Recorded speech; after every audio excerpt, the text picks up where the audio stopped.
Assalamualaikum warahmatullahi wabarakatuh. Selamat pagi anak-anak. Semoga pada pagi yang cerah ini kita semua diberikan kenikmatan yang harus kita syukuri setiap waktu. Sebelum pembelajaran kita mulai, kita berdoa terlebih dahulu, yaitu doa sebelum belajar. Berdoa kita lafadzkan dengan bersama-sama. Bismillahirrahmanirrahim. Raditu billahi rabbah wa bil islami dinah wa bi Muhammadin nabiyya wa rasulah. Rabbi zidni ilma warzuqni fahma. Amin amin ya rabbal alamin. Untuk pembelajaran pada pagi hari ini kita akan mulai dengan rukun iman dan hal-hal yang dapat meneguhkan keimanan kita. Semoga setiap hari keimanan kita selalu bisa bertambah dan bertambah. Selanjutnya kita akan mempelajari yaitu pengertian iman kepada Allah.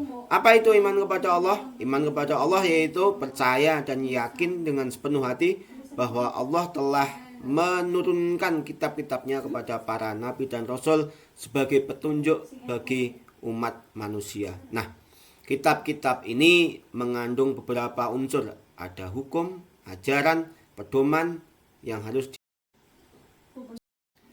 ada 104 kitab yang diturunkan kepada nabi dan rasul, tapi yang 100 kitab ini diturunkan kepada 4 nabi, dan kita tidak wajib mengetahui isi dari 100 kitab tersebut, tapi kita wajib mengetahui nabi yang diberi kitab saja. Di antaranya ada Nabi Sis, ada Nabi Idris, ada Nabi Ibrahim, dan ada Nabi Musa. Nabi Sis diberi 50 suhuf atau lembar atau kitab, Nabi Idris 30, Nabi Ibrahim 10, dan Nabi Musa 10 sebelum Taurat diturunkan kepada Nabi Musa. Kemudian 4 kitab diturunkan kepada 4 nabi dan 4 rasul. Di antaranya yaitu ada kitab Taurat yang diturunkan kepada Nabi Musa, yang di dalamnya mengandung hukum atau syariat serta aturan sosial serta agama bagi Bani Israel pada waktu itu.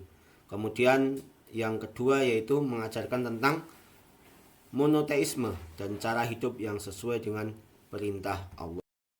Yang kedua yaitu kitab Zabur. Kitab Zabur diturunkan kepada Nabi Daud alaihissalam. Kitab itu berisi tentang kumpulan nyanyian, doa yang mengandung pujian kepada Allah SWT, dan isi yang kedua yaitu memberikan kebijakan dan nasihat bagi umat manusia. Kemudian yang ketiga yaitu kitab Injil.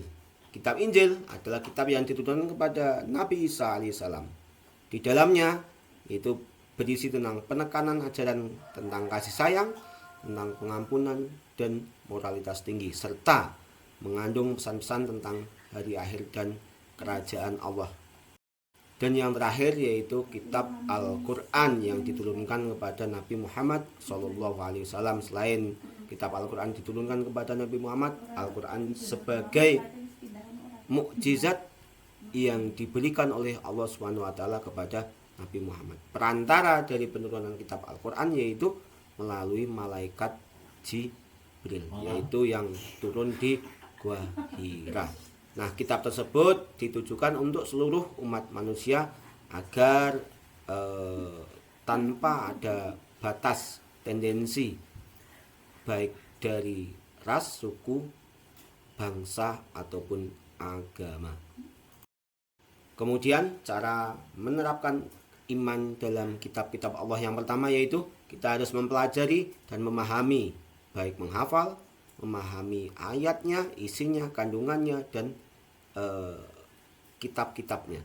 Yang kedua, mengamalkan ajarannya dengan cara menerapkan dalam kehidupan sehari-hari. Dan yang ketiga yaitu menyebarkan ajarannya dengan cara mengajak orang lain untuk mempelajari dan mengamalkan ajaran-ajaran kitab-kitab Allah, terutama kitab Al-Quran. Dan yang keempat yaitu menghormati kitab-kitab Allah dengan cara kita membaca, kita bertadarus, kita melaksanakan, mengamalkan apa yang ada di dalam Al-Quran.